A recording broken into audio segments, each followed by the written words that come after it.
Wat beteken dit om boer te wees? Dit beteken om trou in jou aard te wees. Trou in jou afkoms, trou in jou volk, die boervolk. Maar besef, as boer wees nie in jou is nie, kan jy nie boer wees nie.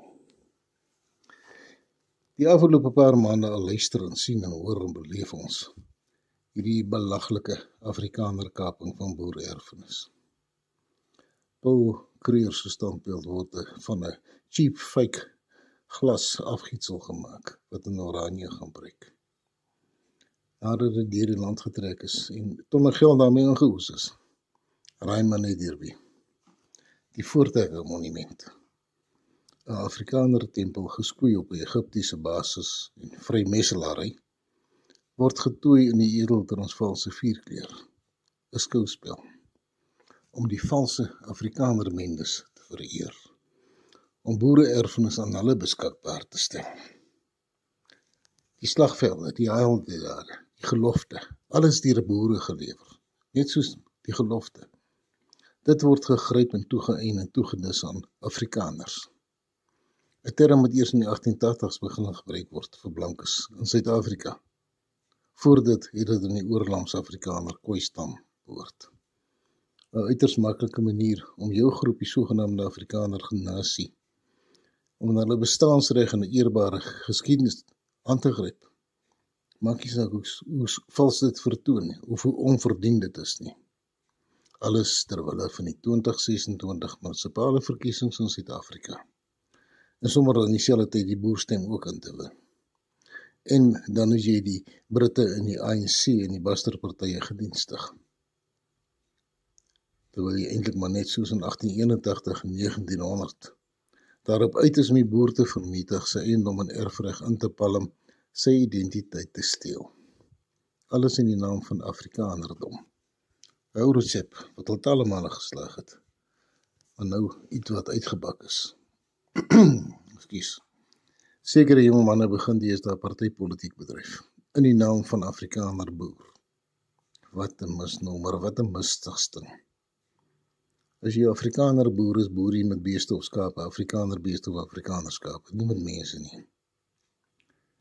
Sekere ouer manne, sommige met effense aansien, ander het nie juis nie, bepleit nie weer dat die verdeling tussen boer en Afrikaner nie opgehaal word nie. Ons is dan almal Afrikaners en boere. Nee, vriend, boere bly boere, totdat hulle dalk verleiers word. Afrikaners bly maar Afrikaners. Nog geeste wil hê dat die boere vir die Afrikaners en die Jode en Engels en Kaapenaars en ander dieselkes moet stem in 'n moderne politieke verkiesing. Nee, ons doen nie partypolitiek nie. Dis 'n Kaapse onding wat sedert 1904 die boervolk verder verdeel en verskeur en het mekaar dring en oorwin. Net soos die army. Ons destydse ou SA weermag was uiteindelik maar net 'n voortsetting van die ou Unie weermag van 1910. Dus hulle was Britse auxiliaries, colonial troops. Jammer om dit te noem, hulle was nie boere nie. Dus kan ons nie op die ou army dateer nie.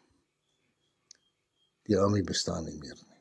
Die laaste suiwer boere weermag was die boeremagte tydens die Maritse opstand in 1914. Dit was nie rebellie nie, dit was 'n volksopstand. Die Ossewa brandwag van die 1940s was nie soos die moderne slim mannetjie Afrikaner knapie nou beweer 'n terreurorganisasie, maar dit was 'n kultuurbeweging, daar was vrouens en kinders ook deel daarvan. Die stormjaars van die OB, hulle was volksstryders onder Britse bewind. Hulle is teen die Britte gewees. Al het hulle 'n hofmeier gehad as 'n bevelvoerder. In die 1960 sien ons die Republiek van Suid-Afrika, verwoeste republiek, waarin die swart stamme se gronde wat in 1913 geannexeer is, aan hulle teruggegee is. Maar verwoord geen nie die boererepublieke terug nie. Nee. Waarom sou hierdie Kaaps-Hollandse verwoord dan nou die Kaapenaar D.F. Malan se werk omkeer en die boererepubliek aan die boere teruggee?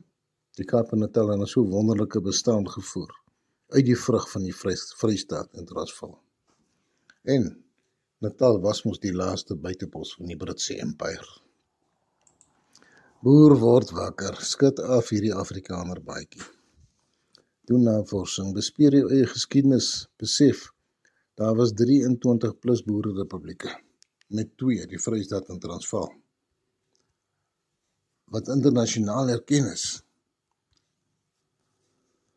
En volgens die VVO se resolusie 1514 terugbesorgbaar is aan die boere, terugbesorg moet wees.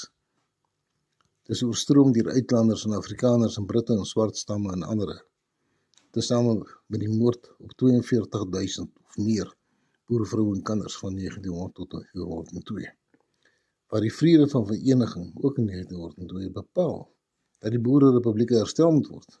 En tot vandag toe is dit nog nie gedoen nie. Daai oorlog duur nog voort. Moet hierdie onreg vir ewig verduur word? Moet die boervolk vir altyd verdwyn in die amorfiese Afrikaner nasie van Hofmeyer, De Tooy, Alfred Milner? Nee, magtig manne, word wakker. Staan op, gryp jou erfenis, wees trou in die gelofte. Stig hier 'n huis, wees 'n volk, die boervolk. Hou op swak wees en slap wees. Staan op vir jou erfenis. Vir dit vir jou kinders en hulle kinders en kindskinders toekom. Wees boer. Daar is natuurlik manne wat dit lankal is. Sommige al van die 1970s af, ander later, meer nog onlangs. Sommige wil ou republieke herstel. Ander wil nuwe republieke uitroep. Nog ander beset grond en wil 'n erfdeel bekom. Dat is baie maniere. Pas op, tog maar net vir die misleiers. Hulle sluip oral in. Kyk na die ideologie aangebied, kyk na die karakters, vors hulle na. Almal is nie altyd wat hulle self voordoen om te wees nie. Vra, raak bewus, raak aktief, wees wys, groei in jou boerwees. Herstel ons boerstaat of state. Vir beter toeligting, lees Dr. Lets Pretorius se boereboek en Boer maak 'n plan, en dan sommer die boekie oor die boer mag verhoor ook.